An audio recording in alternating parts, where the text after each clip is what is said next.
Sam Valentino, private toon detective here, with another one of my cartoon commentaries of a pretty obscure animated short from the 60s that involves detective skills. It's one of those later Paramount Noveltoons shorts, like the ones Paramount-Skydance still holds the rights to, as they do with the majority of the animated shorts they release, not involving Popeye or the Harvey Toons characters. The cartoon in question is Ollie the Owl, produced in 1962 and released in January 1963. After selling their share of rights to the Harvey Toons characters and cartoons entirely to Harvey Comics, including Casper the Friendly Ghost, Baby Huey, Herman and Catnip, and Little Audrey, not to mention the rights to using Popeye the Sailor, Paramount Cartoon Studios had to come up with a batch of new characters to take their place, which was a fairly difficult feat. Some took off in a way to appear in multiple shorts. Some didn't get past one cartoon, but Ollie the Owl here did get a second short made that I'll review in the future. The one I'm about to play for you guys was Ollie's debut short, where the title Genius Owl uses intellect to play detective. Let me start it up. Kind of uneasy Winston Sharple's music there, a Noveltoon.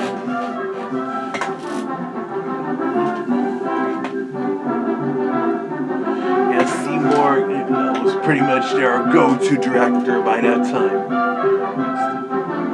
Director, producer, too. Yeah, but Ollie the Owl gets to appear in the title card.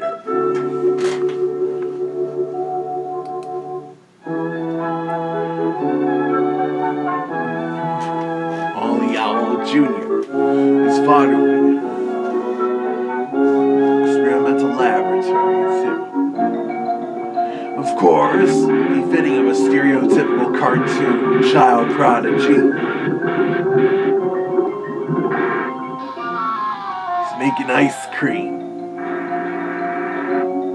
Reading Einstein's theories, the old cartoon stereotype about smart owls.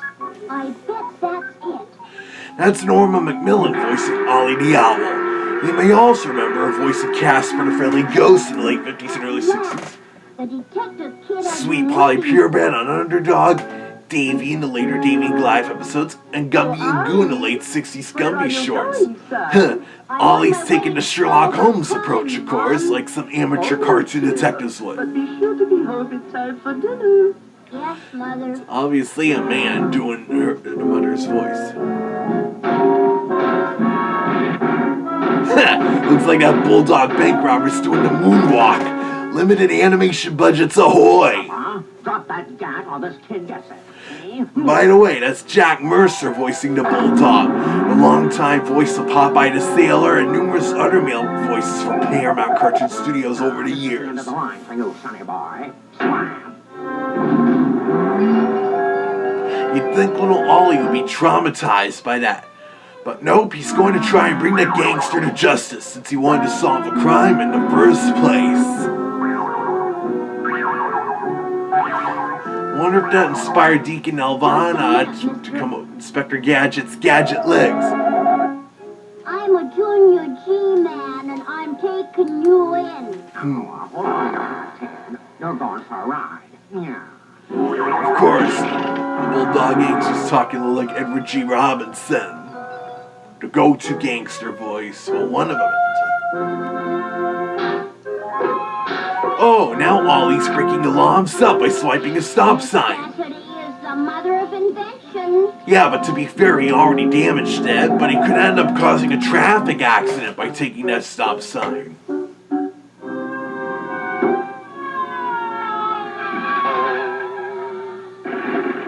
place is surrounded. That sound quality. Don't try to escape or we'll blast you.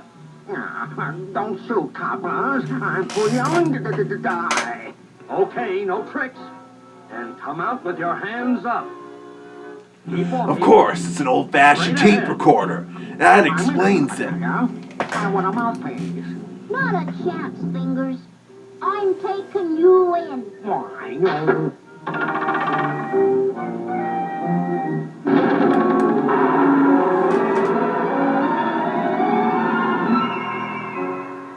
Now, let me see. The pull of gravity is causing me to fall at the rate of 16 feet the first second, and the velocity is increased by 32 feet per second thereafter, which allows me just 6 seconds to take remedial measures.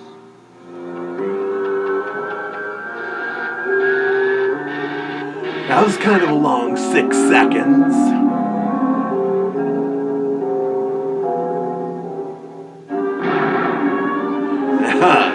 That's how that bubblegum pop.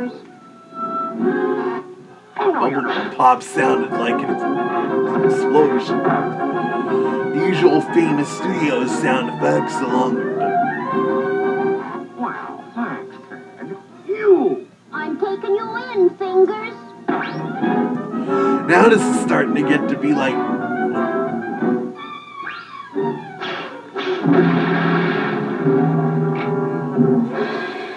I'm taking you in.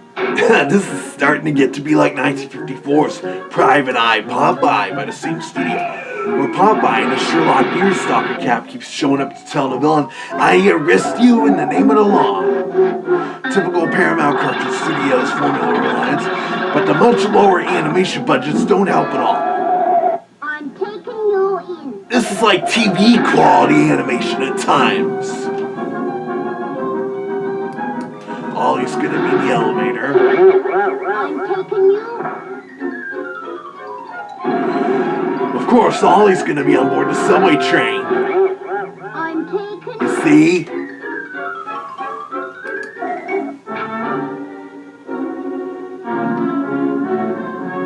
Two planes, a little screwy there.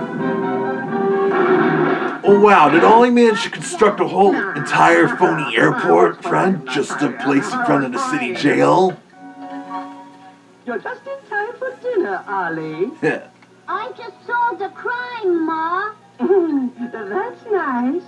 Now, Probably enjoy figured he's supper just first. playing a He was game. real desperate, Ma. And his name was Fingers, a furious criminal. And I tracked him down with my Junior G-Man set. Probably thinks he was just playing a game there, but wait until she hears about this in the news or something. And there you have it. Paramount Cartoon Studios' Ollie the Owl, released in 1963. Last time it aired on American television until this year was on Nickelodeon's Wienerville and Cartoon Kablooey around 1994 and 1995, until actor Nick abandoned showing most pre-1980s animated content. But it was shown on MeTV Toons' Casper and Company this year as part of the deal MeTV Toons struck with Paramount-Skydance, allowing them to also show the original Teenage Mutant Ninja Turtles, the Terrytoons, including Mighty Mouse The New Adventures, and the Filmation Star Trek series. But speaking of Paramount-Skydance, you may have heard claims that if the lawsuits to stop their planned buyout of Warner Bros. Discovery succeed, then Warner Bros. Is going to be doomed and have to sell themselves off in pieces. But that sounds like a bunch of malarkey. Likely Larry and David Ellison's acting like a couple of babies and starting to spread rumors so they can get their way.